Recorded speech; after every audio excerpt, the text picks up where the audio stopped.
Buenos días, señoritas y señoritos. To be in public service, one must at least be humane. One must at least have in his heart the desire to help people and the right attitude of helping people, of respecting lives, of valuing lives. Because it is only when you value people that you want to serve them. And therefore, later on, it can extend to your country. You want to help your country. Yan po ang tingin ko sa public service. So, I hold public officials to high pedestal in other countries. Doon sa ibang bansa po, naghihirap yung mga government official, ayaw kumuha ng pwesto, pinipilit sila, ini-appoint sila para sa isang pwesto, ayaw nila, at yung mga opisyalis doon, yung high moral integrity, meron binavalue ang batas, nirespeto ang batas at ang tao. Unfortunately, dito sa atin po, lalo na sa Marcos administration, just like President Bongbong Marcos, who seems not to care for people suffering from poverty, for people suffering from injustice, for people living in an inhuman situation, naghihirap, couldn't make it for a whole day, nagugutom, and yet nagpapasarap sila. And yet, ina-appoint nila ng mga opisyales na walang malasakit sa tao. And a person who can appoint another person na walang malasakit sa tao is also walang malasakit rin sa tao. And the appointment of lawyer Larry Gadon to the post of presidential advisor for poverty alleviation indicates and confirms this fact. Wala po talaga malasakit si Marcos sa mga mahirap. Sa bagay, mga mahirap lang man at karamihan pa SD card citizens ang bumoto sa kanya. So tulad ng sinabi natin sa earlier vlog, bakit magkakaroon siya ng utang na loob sa mga SD card citizens? Kumbaga, bayat na siya eh. Binayaran niya na niya. Yung mga operator ng SD card smart magic machinery, bakit pa why does he have to burden himself with repaying his debt of gratitude to the mostly poor people who voted for him? Kasi ang mostly poor lang man po ang nabudol-budol doon sa Taliano Gold at 1 million reward per vote kay Marcos. At mga mahirap rin yan po ang wala talagang political maturity at na binenta yung boto nila kay Marcos at saka iba mga cronies niya na nakaupo na sa pwesto. So, dito po kay Larry Gadon, we wanted to give him the benefit of the doubt. Anyway, we know each other, and we respect each other noon when ako nasa Inquirer and sa PR business, and when we cross paths both sa Kongreso, sa Senado, sa Malacanang, kung saan may mga clients ako, may mga clients rin siya.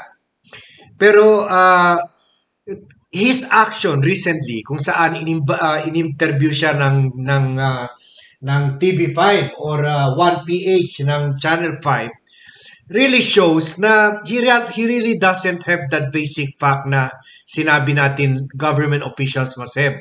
And that is respect for life. Well, it's not surprising dahil yung sinuportahan rin niya candidate, si President Duterte, is accused of committing crime against humanity by killing 30,000 di umano na mga suspected pushers, users na mostly were, according to human rights groups and their families, mostly were innocent. At nakita na po ito sa ilan kaso na kung saan na-convict yung mga police for killing without basis, without reasonable ground na para patayin ang isang tao, mga bata pa naman. So, ngayon, ipe-play po natin kung saan uh, ininsulto and disrespected. They were Gadon disrespected Justice Leonen, Marvin Leonen, na sinabi niya sana na mamamatay na daw sana. At sana daw pag namatay ito, mahingi na siya na ma-overturn yung ruling ng Supreme Court to disbar him. Kasi ang claim niya, si Leonen lang talaga ang gumalaw laban sa kanya. Although, unanimous ang decision ng Supreme Court. Buti kung hati-hati or majority vote lang. Pero unanimous, ibig sabihin, all of them felt na hindi siya karapat-dapat maging lawyer. Pero ngayon, bine-blame niya si Leonen and he wish Leonen dead. Tayo po, kahit kalaban natin, sasabihin natin mamatay ka sana, pero we don't really mean that. Kumaga, and we don't announce that to the world. Kasi kahit papaano po, dapat may respeto pa rin tayo sa buhay, dapat may mas respeto pa rin tayo sa taong bayan, at lalo na po kung government official ka, dapat mas malaki yung puso mo. Both sa mga kalaban mo, dapat more forgiving ka, and mas humble ka dapat. Diba, yung sabi ni Jesus Christ, kaya He washed the hands of His apostles to see He is the lowest of the lowest. Ganun po yung mga government officials sa ibang bansa. Dito sa atin, para mga Diyos sila, para magahari sila. Samantala sa ibang bansa, servant leaders ang tawag sa kanila. So, i-play na po natin yung interview kay Leonen, and then we will react to his he was asked to comment on his disqualification case handed down by the Supreme Court, or disbarment case from practicing as a lawyer. They announced it in the media, but I haven't received any notice yet. So, by procedure, I can still file a motion for reconsideration. And disbarment is not does not have res judicata principle na pwede ka mag-reapply anytime. And ako naman, hintayin ko lang na mamatay si Justice Marvic yun eh. Knock on wood. Knock on wood. Because that disbarment is just a vengeance of Justice Marvic Leonen against me, because I filed an impeachment case against him in 2019. And I also filed the impeachment case against Maria Lourdes Sireno, who was booted out of the Supreme Court. I would like to clarify that I was being disbarred not because I'm dumb, stupid, or because I stole a property of the client. No, they were very clear. It was because of the abusive, sexist, and misogynistic language. They were very clear But I did not upload it. Yeah, There but was it a still case, was but it released. was supposed to be a private. And not only that, it was doesn't done matter. during the height of the campaign. And the trouble with you people, media, is that you are pointing your finger against me. Then how come you are not blaming Raisa also for spreading lies, everyday lies against BBM? And that was done during the campaign. Okay, no one's pointing We fingers were at you, affected. sir. And Yeah. secondly, I'm not going to comment on what Raisa did, right? But in any case, the Supreme Court has spoken. That is about as much as we're going to It was discuss very today. unfair. So, ang Then how plano come mo, Jokno? How well, you come can put Laila that, Dilima? yeah. Well, you can It put was that a into the political MR. it was a vendetta against me by Justice Marvic Leonen. Okay. All right. Sec, we'll just take that story when the developments happen. We can discuss that. But for I'm now, curious, like, how far will you go to get the attorney title back?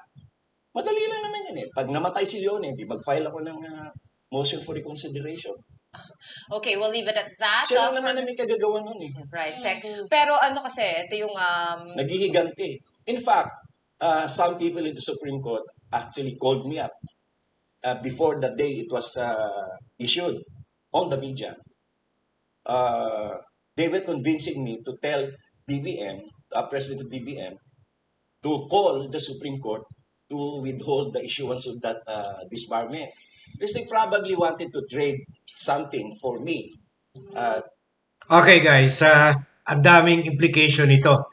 Ang dalawa, number one, tulad ng sinabi na natin, yung evil at heart ni Larry Gadon for a lawyer at that pa naman to be saying that. I think kung merong gusto humabol sa kanya dyan, this can be another case for disbarment sa kanya, lalo na kung mag-MR pa siya. Somebody can use this to seek for his disbarment.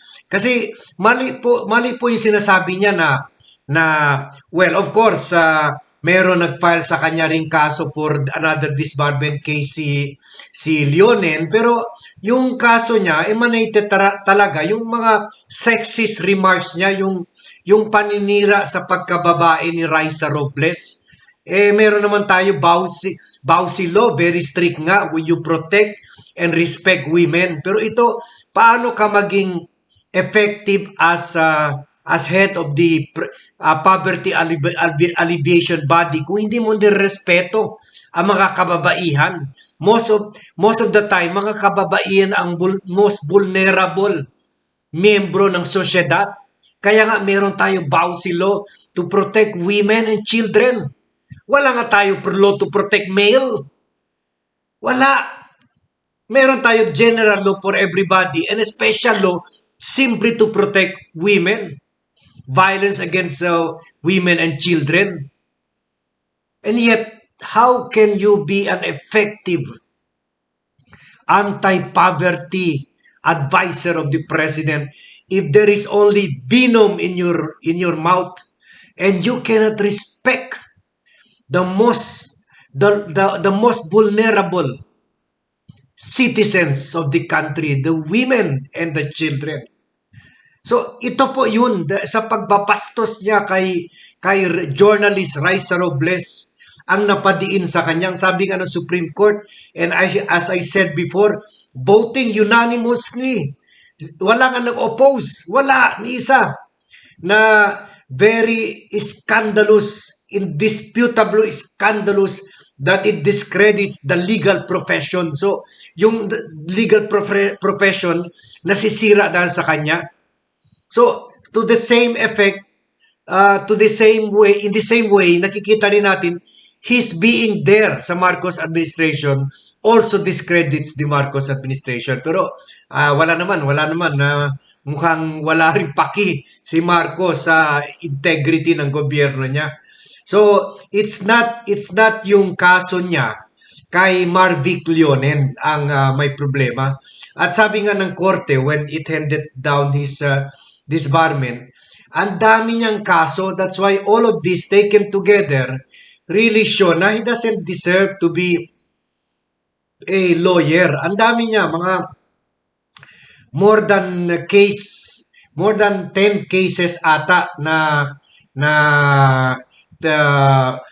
filed against him, and so that's why the court ruled 15-0 na hindi talaga siya karapat-dapat maging lawyer. And yet, six administrative cases pala ang na-file na sa kanya, and 4 cases at the Commission on Bar Discipline of the Integrated Bar of the Philippines. So 10, imagine nyo yan. So there is a pattern talaga na, bastos talaga siya. And sa akin, what really gets my goat is the fact na wala talaga siyang kaawa-awa sa fellow human being. Wala talaga siyang respeto sa fellow human being, kahit kalaban mo man. Siyempre, kahit panalo na nga siya, nandiyan na siya sa gobyerno, presidential advisor na siya. So that should be enough. Hindi na kailangan, hinintay ko lang mamatay yan si Leonen. Pagkatapos yung last part na sinabi niya, na kung wari, sinabi niya na yung korte daw nagkikipag-areglo sa Malacanang para wag siya i-disbar pero bigyan sila ng appointment o ano. So, sinira rin niya yung Malacanang. Parang, or yung Supreme Court. Pinakita niya na meron nakaka-areglo ang Supreme Court at Malacanang. So, and Malacanang also, sinira rin niya na meron palang attitude, meron palang tendency yung Malacanang para mag-trade trade either deals or positions or power with the Supreme Court. So this diminishes both institutions, the Supreme Court and Malacanang. And coming from the mouth of the presidential advisor on poverty alleviation. So, with this kind of attitude, wala talaga maasa ng mga mahirap.